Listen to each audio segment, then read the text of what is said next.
everyone, welcome back to our YouTube channel Epify. So today in this video I'm going to show you how to check your progress chart on Calibre. So without getting further delay, let's jump into our video. First of all, open up Calibre Strength Training app. Once you're here in home page, go to your menu icon on bottom right corner. Now here you will be seeing progress chart or progress photo gallery. Tap on progress chart. So here you will be seeing your progress chart.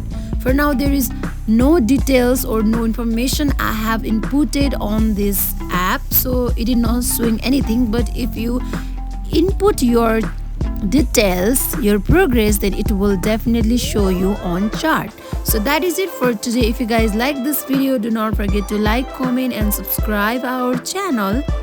Thank you for watching, and I'll see you guys on the next video. Until then, bye bye.